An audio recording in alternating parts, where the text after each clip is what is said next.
Not a strong start.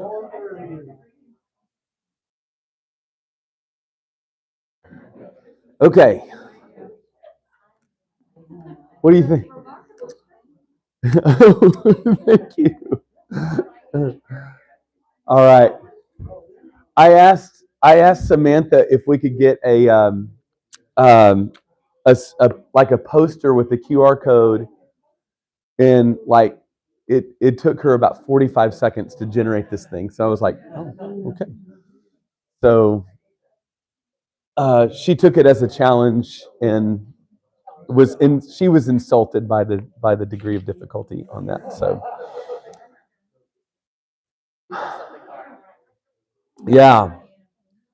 Well, good evening, everyone. I do want to start by just reminding everybody about the retreat that's coming up. Um, and so we'll be at Latham Springs Camp, which is Aquila. Is that how we say it? Aquila. Sorry. Um, sorry. My hair. You look at it and don't say it the way you think. Yeah. Here we are in Delhi Road, and we're going to, but that is Latham Springs. Yeah, we'll go down Bosque Boulevard to go up to Latham Springs.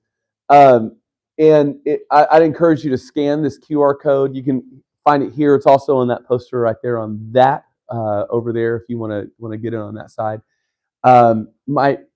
If you weren't here on Sunday, you might not have seen the video, but I have a friend named Jonathan Stormont, and he is a great preacher, and he's going to come and bring the messages for us.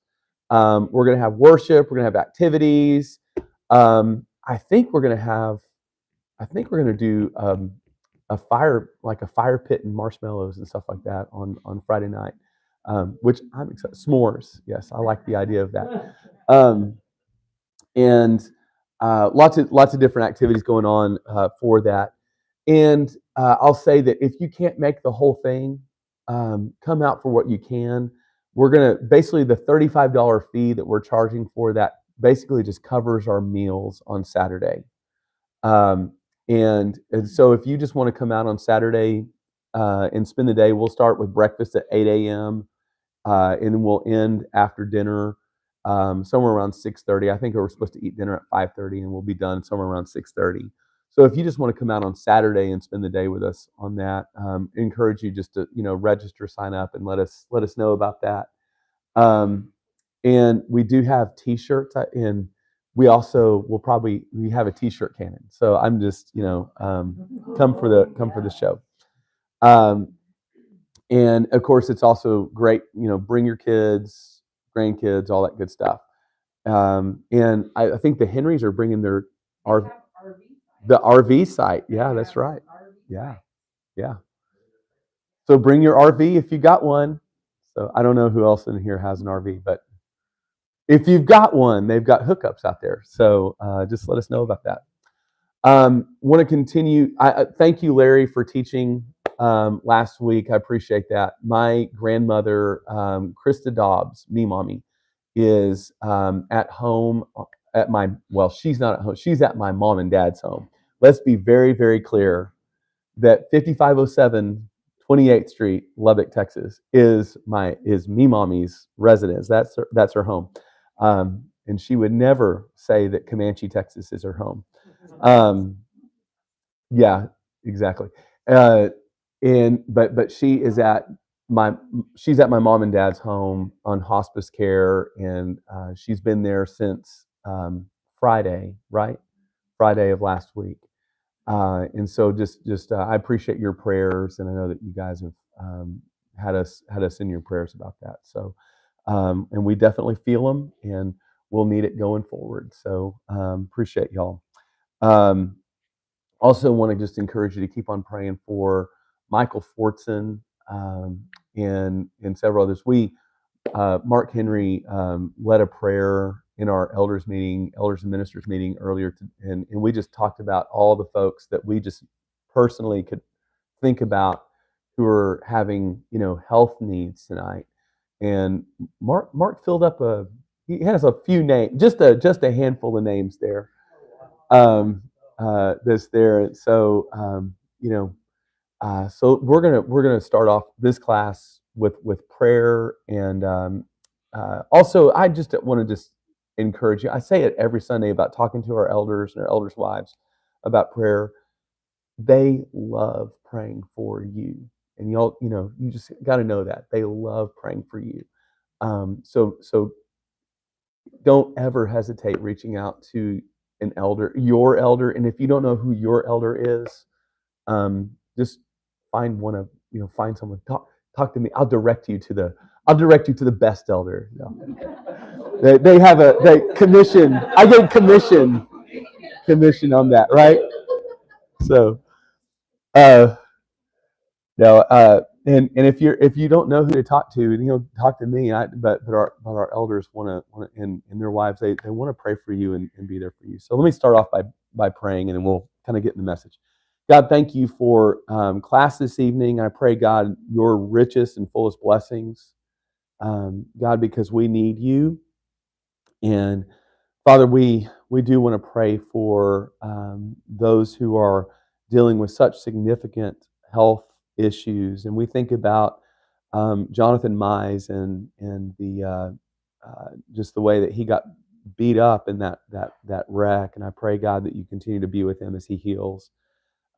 Pray, God, for Michael Fortson. I pray for me, Mommy, and I pray, God, that you just give them and what they need today. I pray, God, that you be with so many at this church who are facing significant issues. I pray, God, that you watch over them and bless them. God, for the retreat that's coming up, we want to give that to you, God, believing that you have great things in store for us and for this community. God, we think that you are doing good things at our church. So, God, I pray that you would just continue to stir us up to good works and good deeds. Father, thank you for the time we have to visit tonight. Thank you for the words that Jesus gives us. And in his name we pray. Amen. I do find it interesting. I told that story if you watch the video on the Sunday that we couldn't meet because of the ice storm. I told that story about living in Amarillo and getting the news that there was a big snowstorm that was coming in. Okay, you guys just recently heard this, but yeah, and Elizabeth was laughing at me last 2 weeks ago about this. But yeah, people were scrambling around, and I'm like, "What's the big deal?" I found out what the big deal was.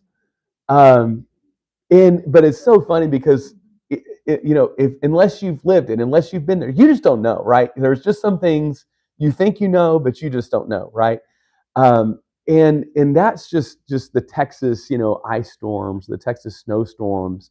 But man, some of you people have lived out in some wild places, right? Now I'll tell you one thing that we do know, like we did tornadoes in the Panhandle, like that was all the time, right? I mean, there were a lot of tornadoes. We knew all about tornadoes, what to do. As my father, we lived in Oklahoma for the first several years of my life, as my dad was in school in Norman and then again in Oklahoma City.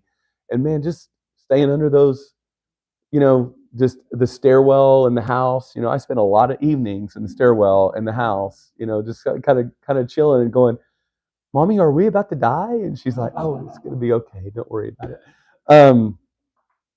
But we do the storms. Some of you come from places where they have like the hurricanes, right? Some of you remember what that's like, to live in places where, when we talk about the storms coming in, there are these big old hurricanes that just come in and cause such destruction, like that. And anytime that if you buy a house right in Florida or in Galveston or something, you're probably looking for things a little bit differently than if you're looking at like Tulia, Texas, right? And if you're going to buy a house in Michigan, you're probably looking at things, you're evaluating things rather than if you're buying a house in Waco. Like you're looking for different things because we face different kinds of storms. But everybody that's buying a house, you better figure out what kind of storm is coming your way and if your house is ready for that, right? Because you're delusional if you don't think the storm is coming.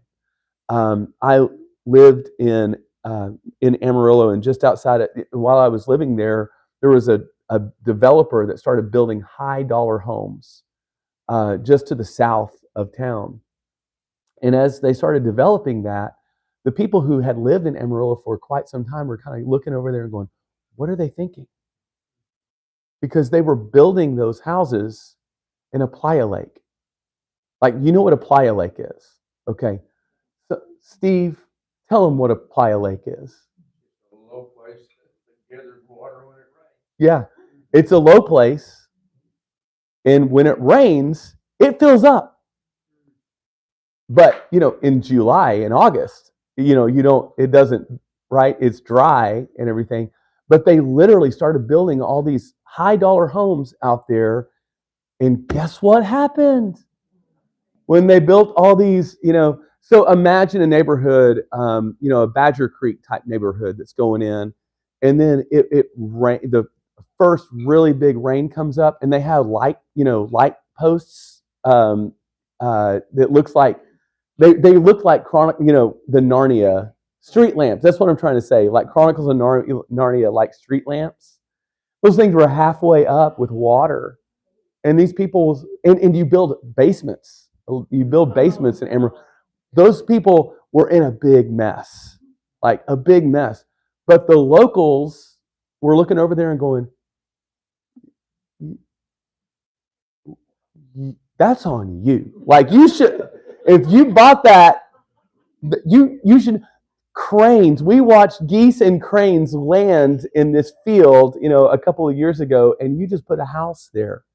So obviously, you guys all know what I'm talking about. We're not talking about real estate. We're not talking about the houses. We're talking about Jesus, and we're talking about the way that Jesus lands the Sermon on the Mount.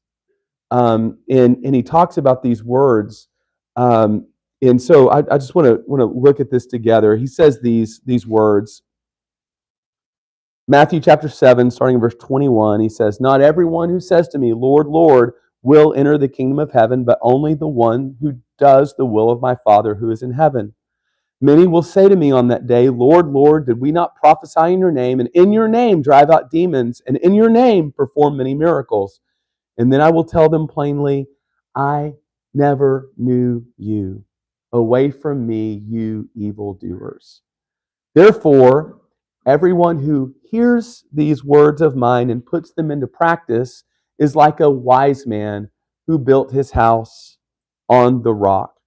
The rain came down, the streams rose, the winds blew and beat against that house, yet it did not fall because it had its foundation on the rock. But everyone who hears these words of mine and does not put them into practice is like a foolish man who built his house on sand. The rain came down, the streams rose, the winds blew and beat against that house, and it fell with a great crash." And when Jesus finished saying these things, the crowd were amazed at his teaching because he taught as one who had authority and not as their teachers of the law. So one of the questions that we've just got to ask ourselves is why don't people stormproof? Why don't people stormproof? It happens because they don't think it's going to happen to them. They deny the storm's power. Maybe they think they're safe, or they're in a safe spot when they're really not. And so I guess the question for us is kind of go, all right, when Jesus says these words, how do we know if we are safe from the storm? How do we know if we're safe from the storm? I'd love to hear any of your answers. You probably got some right answers. You probably got some wrong answers, but it's okay. Just say them all.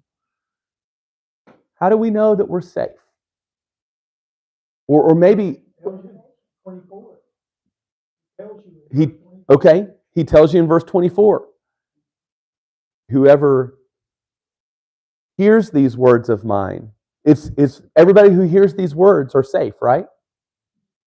Yeah. Oh, you said and puts them into practice. Okay. All right. Are you cool with that?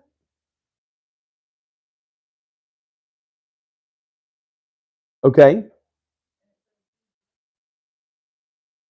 Uh-huh. Yeah. Yeah. So a really interesting that word when he says away from me, you evildoers. I don't know if any of your Bibles translate it this way, but the word there for when evildoer is it's doer of unlawful lawlessness. Okay, so we got some lawlessnesses out there. Good. That word is used in the New Testament about 15 different times. It's used in the Septuagint, the Greek translation of the Old Testament, several times as well. And it's interesting. Like the man, have you ever heard of like the Antichrist, the man of lawlessness who is to come? That's the same word right there. The man who is the man of anomia, the one the of against the no law, the lawless man who causes destruction. Um, and Paul would even say that Jesus came to save us from lawlessness. And it's an interesting thing because Jesus, the idea of Jesus isn't that he has just come and man, we just there's there's no law, there's no rules, there's no but Jesus has already said in this sermon, he says, I have not come to abolish the law, but to fulfill the law. And he's already told us how to fulfill the law, right? In to sum up the law and the prophets doing to others as you would have them doing to you. And so he's kind of coming at this and saying it's that whoever hears these words of mine and puts them into practice. But then there's these other people who are here going, hey, Lord, I did all these things. Doesn't that count? So how does that balance out? How do you balance out what Jesus says to the people who say, Lord, Lord, and him saying, whoever hears these words and puts them into practice? Like, make that fit for me. Like there must be some sense of it. Like in verse 21, he says, the one who enters is the one who does the will of my Father. Mm-hmm. So there must be some sense in which they're doing this prophesying and driving out on their own or for their own purposes, or not doing, or maybe not doing what God wants. Mm-hmm. Yeah. If you go back to verse 15, I think that's part of this same thought. He's talking about people that they look like sheep, they're on the inside of the world. Yeah. So That's right. all their casting out demons or whatever they're doing, their own personal gain. Right. Right. Exactly. And that should turn us back a little bit to the chapter before when we talk about prayer, when we talk about fasting and about giving. You remember all the attention that Jesus gave? He said, if you do this to be seen by men, you will have your reward. Yes, sir. Ooh. This is kind of lawless. I'm not going to abide by God's laws. I'm not going to abide by man's laws. I'm going to make my own laws. Mm-hmm. So they might think you're doing the right thing. Mm-hmm. That's right. Yeah. And that's kind of a radical message these days, right? That's a little bit of a tough message for this particular culture in which we live today to be told is that you are not the king of your own life, that you are not the ultimate judge of your own morality system and all those different things to say, because that's part of what we do as Christians is we say we believe that Jesus is king, that Jesus is in charge. And we're gonna have times when me and Jesus are gonna butt heads about things, and hopefully Jesus wins. Hopefully, at least a portion of that time happens. So, Larry. Chapter 6 also in the prayer that Jesus taught. Remember, may your kingdom come, your will be done on earth as it is in heaven. That is the kind of people that build on the foundation, that do what John 7:21. Mm-hmm. So it's something about the kingdom and the will of God, Mm-hmm. not our own. That's right. That's good.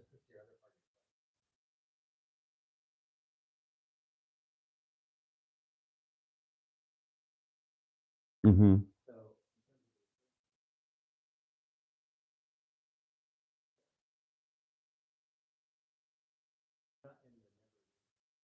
Mm-hmm. Mm-hmm. Yeah. Yeah.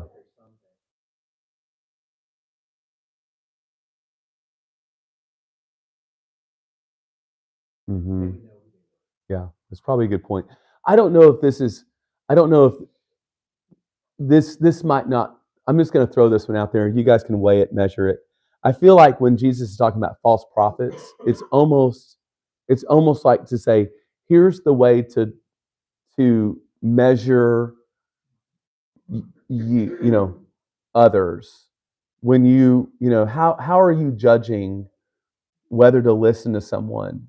Just this week, there's an issue that has come up with some students at Baylor who have been that Debbie knows, who are being kind of, there's this guy that's coming in and saying some things about faith and very, it's just coming across, you know and they're saying, how do I know if that's true?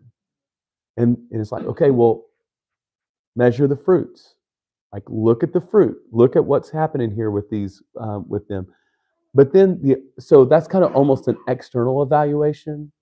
But it seems to me that from verse 21 on, it's almost turning it to being an internal evaluation, right?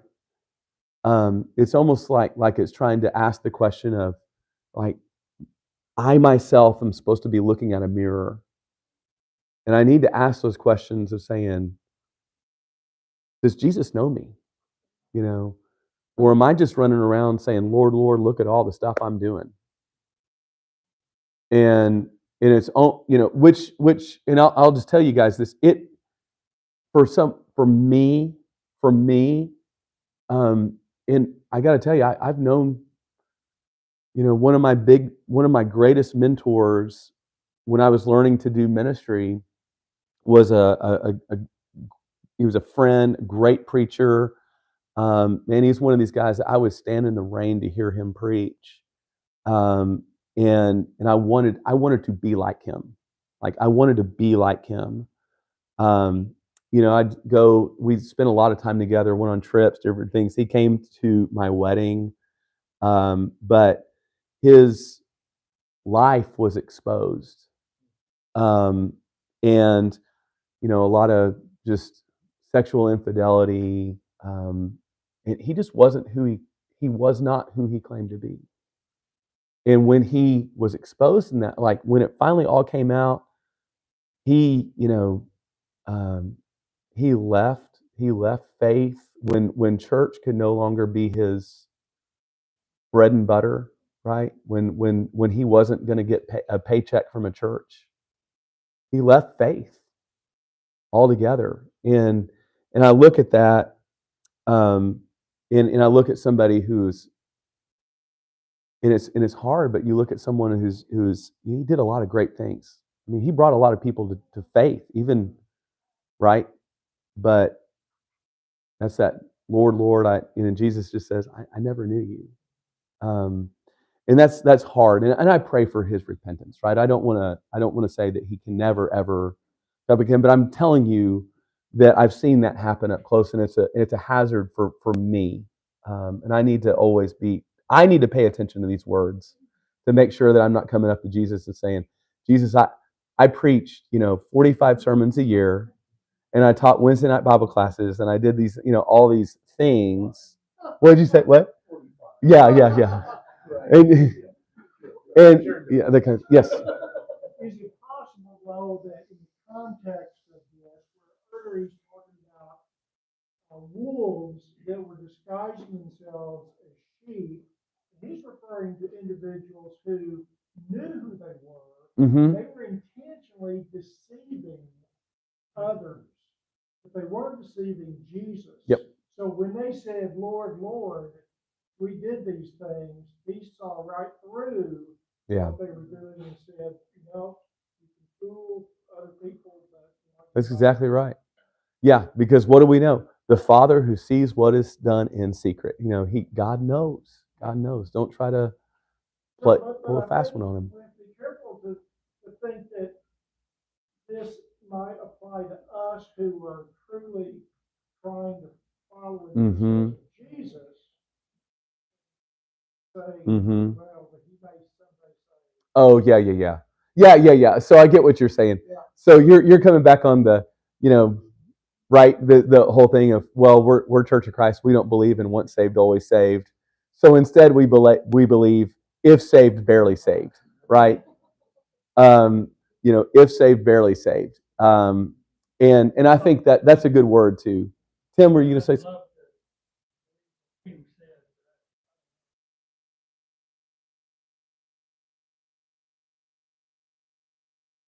What? But even though they do, this isn't the only place the Bible talks about it. There's a way that seemeth right to a man. That's right. Other verses like that. Yeah. They're all And when specifically about the casting out demons, Jesus wasn't the only rabbi that did miracles. If you go back and you talk about rabbis that were going around, there's several guys that they attribute. Now, not as Jesus definitely did some miracles that they never did, but they would talk about miracles, about seeing miraculous signs, driving out demons, doing a lot of things. So there's a point at which this might actually be a very sharp rebuke to some of the religious figures that the people there had been looking over to, Hillel and Shammai and these other guys, and then Akiva is right around the corner. It's going to come down, just a few years. There's different rabbis that they would look to that all had miracles attributed to them, and all these things. And I think, and so, and Jesus is basically kind of saying, hey, driving out demons is not the ultimate thing. The ultimate thing is hearing and doing the will of the Father. And even in the book of Acts, we see the 7 sons of Sceva who were able to fake it up to a point, right? Isn't that a great story? It's like this,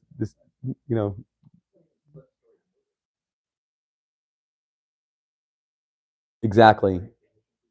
Yeah.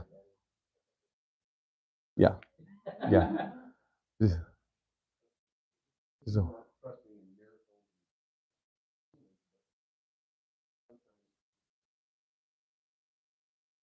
yep.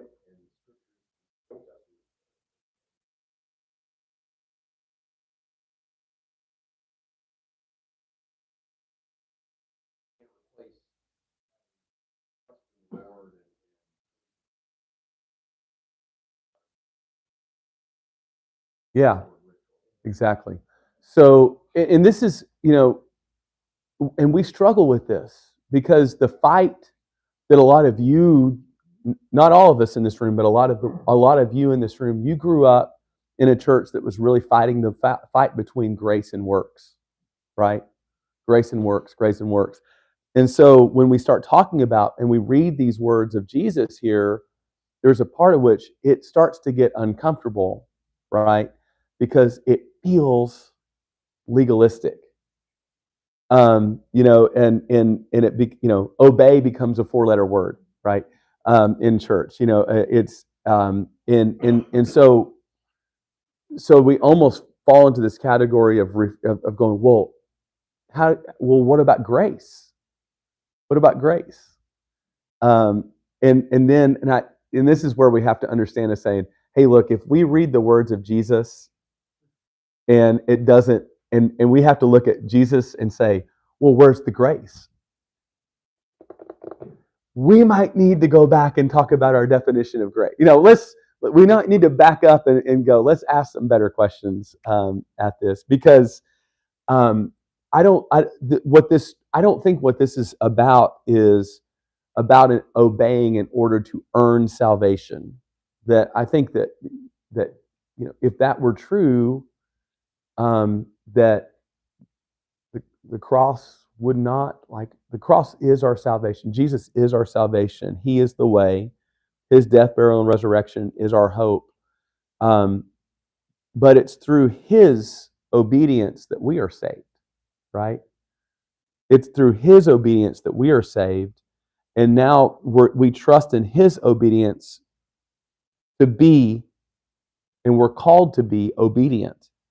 And so I think that if we talk about the full grace of Jesus, right? If we talk about the full grace of Jesus, then we'll understand that grace hasn't really been grace until our lives reflect Jesus.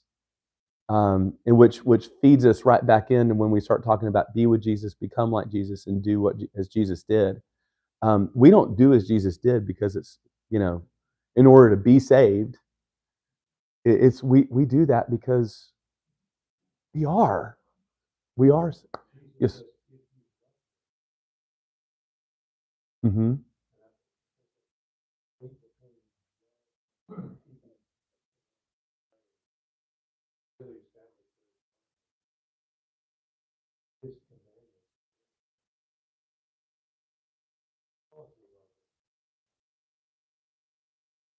Yes. Yes. Yeah, that's right. You heard, so, okay, you're not committing adultery. You've already undressed her. Mm-hmm. You're not somebody,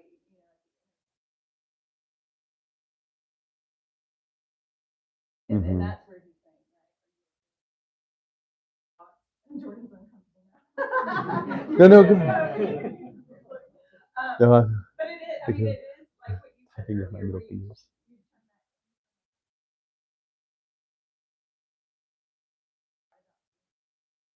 Mm-hmm. But That's right. that's what, Yeah. So I want to flip the question just a little bit, or flip the conversation just a little bit, and just ask you the question. So Jesus has this image of the wise man who builds the house, the foolish man who builds the house. And then he says the rains came, the streams rose, the winds blew and beat against that house. So when Jesus talks about the rain and the stream and the wind, like, what is that? Okay, life. Well, I see the wise man and the foolish man, so each of them built a house. The same conditions happen. So Okay. it's back to the first step. Okay. Okay. Okay. How they have built. Okay. All right. So Carl says that, life, basically, yes, good. A wisdom interpretation. That life is going to happen, and there's storms that come up in life. All right. Do you guys agree with that, or do you think there's a different way of thinking about that? I agree with you, Carl. I'm just trying to root out the heretics in the room. I'm trying to root out the heretics in the room. So Richard has stepped forward. So no. What do you think? Your grace versus works comment about, I chose to build on the rock, I chose to build on sand, I. Versus the other parable of admitting to being grafted into the trunk that has a deep root. Mm-hmm. Survive the storm. So it's that comparison of being grafted into something That's good. Storms are going to come whether you do it or not. Yeah. So kind of and this is one of those things. I talked to about Amarillo and the location, like where you put the don't build on a playa lake. That's actually probably what's behind this illustration right here. When Jesus is talking about this, um, he says the rains came, the streams rose, the winds blew and beat against that house. Um, uh, if in the Middle East, you'll go through a lot of time of in the very intense dry season, and then you'll have the rains come, and you have the wadis, and the wadis. If you've ever seen, you know what I'm talking about? Okay, um, uh, like imagine little like canyons or little canyons. Sometimes they're small, sometimes they're pretty deep. But when the rains come, and the rain might happen so far away that you can't even see the rainfall, but there'll be a wall of water. And every year, in Israel, every year there are people who will be caught and swept away, and they'll drown because they're in the wadis. They'll lose, and it's like, if you're a shepherd, it's a pretty common way of shepherds going out. Like, you got to watch it. You've got to always be looking at your condition, because even if it's a bright sunny day where you are, upstream, if there might be a wall of water coming down and you've got to move. There's actually some really good videos that you can that are online about people that have videoed what it looks like. So you can find those. I saw one just the other day about with a they were at like an international four-wheel drive, Jeep thing, and the guy realized, oh no, like, and he was caught out in the middle of it, and it should have been a Jeep commercial, like, because I don't know what kind of, he outran the wadi, he outran the flood, and like made it up and across, like, before this big old wall of water comes out there. And all you had to do at that point is just put the name of the car manufacturer. People are like, give me that, give me that. It was a cool video. My good friend Ray.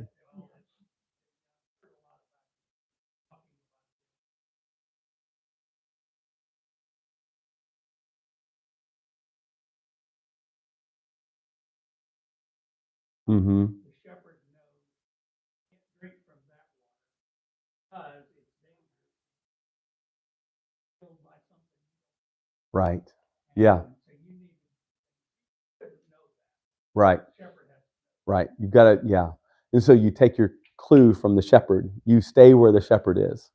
And I think that's somewhere in, these people would kind of be laughing about, you wouldn't build the house on the sand at the bottom of the wadi. That is asking for it. That's a bad place to, the first rule of real estate is what? Don't, so, and that, I think that's one of the big images that's going on here. And so Jesus simply, I think this is as we kind of come to the end of the Sermon on the Mount, you kind of have to ask yourself that question, saying, what do we do with this? Like, what do we do with the words of Jesus? And I appreciate so much that he's just basically kind of laying it out there and say, the difference between wise and foolish, the difference between really life and death, it's not if you hear the words. It's if you hear these words and put them into practice. And that, just literally practicing what he preached. And that puts us in the safest place, the safest ground, the safest place that we can be, because, like Carl said, I think Carl's right. I think that storm is not optional, right? Storm is not optional. Some of us might have stormier than others, but it's coming for all of us. Larry. I think storm is more of an image of. Yeah. That it is just the rains come, the storms come, the winds blow. That's going to happen in life, and in the rhythm of life. Right. As you said, in Israel, they come along and they've observed this for years. Our lives observe the same. Mm-hmm. And when they happen, That's right. Yeah, I agree with you. Mike.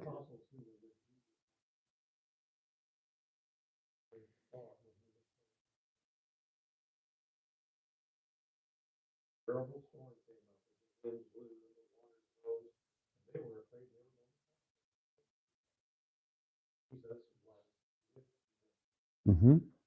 Mm-hmm.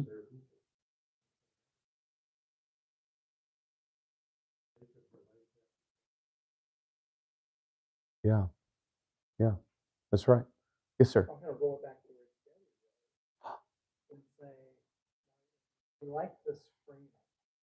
Well, I just do it. Latch on to all the things about things Jesus said that are really. Oh, yeah.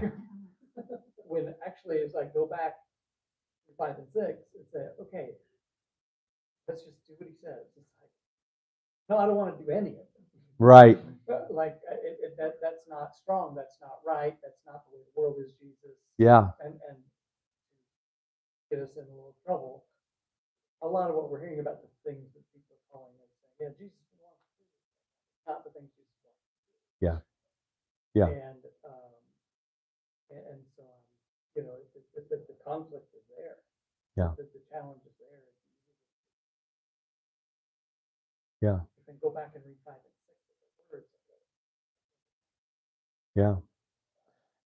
And that's, and I think that's the reality of this is, and that's the thing that we are confronted with, and why I think the Sermon on the Mount is something that's so important for us to have in our hearts over and over again. My goodness, because there's a way of, unless you're totally bought in on the kingdom of heaven, the Sermon on the Mount does not work.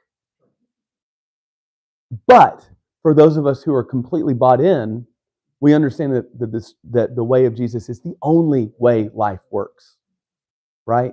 It's the only way life works.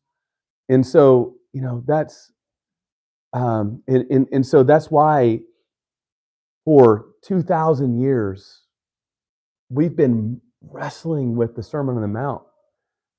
Different iterations come across and different ways of trying to look at this. And, you know, there's a whole thing, and, you know, in church history, they looked at the Sermon on the Mount and said, oh, man, that's too hard.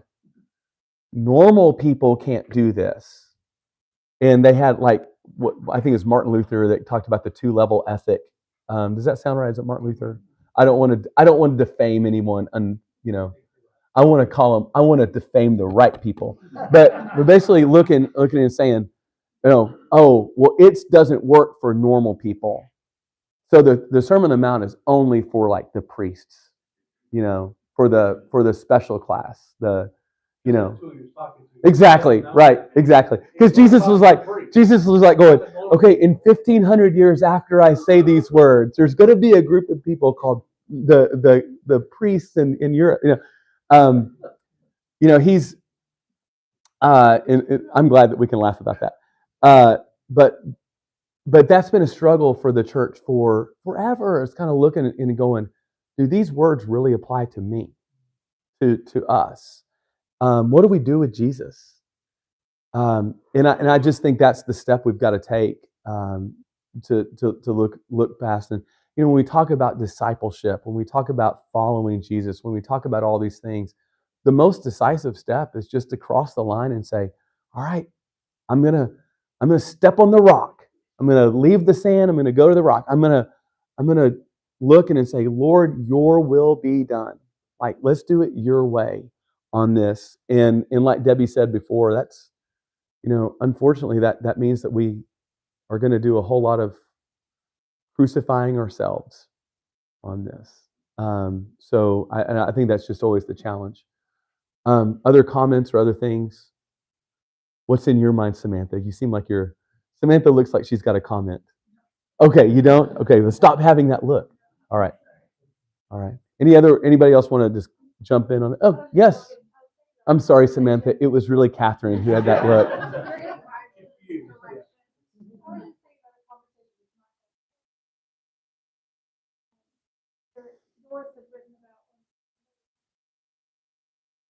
And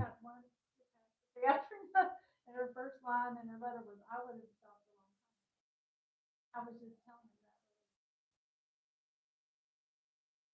that. Yeah.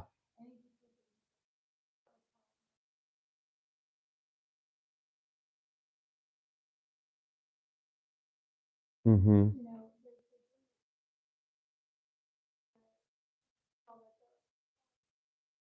Yeah. It's just Yeah. kinda, Yeah. That's exactly going down right. your life every day, little problems that Yeah. pop up. That's And exactly I think right. about that when the storm came, and you've been doing that. The storm Mm-hmm. is here. That's right. He built his life on it. Mm-hmm. And I just, Yeah. That's a great word. And it's so true. Go ahead. Like you were saying, someone who hasn't made that step, then these problems happen, and they say, well, they got to do this doesn't work. Yeah. But just to see that fortitude, I guess, persevere, to persevere. That's right. Takes Yeah. with Mm-hmm. the hard, Mm-hmm. but Yeah. And so let's just, kind of to bring it home, kind of where I'm sitting right now. Okay. I just want to say this, guys. I'm 51. My grandmother is 98. I am so blessed. Like, I understand it's like I've been able to have a wonderful, godly example. She's been so active, like up until really just it was really just a few years ago that her health started declining to a point where she wasn't just always going and doing right. I mean, and she's someone a very godly person. Um, and yet here we are, we're standing and we're looking right at the end of her life. And there's it's a storm, right? Every one of us, I admit, it's like I'm lucky, I'm blessed. However, whatever word, I'm very blessed to be where I am, looking at her in this spot. But when we come up to the storms, the real storms, when we're talking about the biggest storms in life, and Debbie and I have talked about this so many times, we look at each other and go, how do people who don't have Jesus do this? How do people who don't know Christ do this? Um, and I think there's just that reality of when we, that we have to hear that behind everything that Jesus is doing is he's looking at us going, I love you. I love you. I made you. I was there, I breathed life in the dirt and created you. I know how life goes, and I know where it all went wrong, and I know how God's going to bring it all back together again. I know. And he's just looking at us and just almost that undertone behind everything saying, look, I know my way doesn't seem to make a lot of sense, but ultimately, this is the only way. Like, this is the only way. And kind of to loop it back to that image of the shepherd with the sheep, like we follow Jesus because he's the one that's he's the only one that sees it all, right? He sees it all laid out there, and so in all of the areas of our lives, and that's just the challenge of the Sermon on the Mount. He just peels it open and he goes, "Hey, let's talk about your money. Let's talk about lust. Let's talk about your sexuality. Let's talk about your anger issues. Let's talk about prayer. Let's talk about your desire for people to please people and all this." He just lays it all and throws it all right out there on the ground, and basically it's like,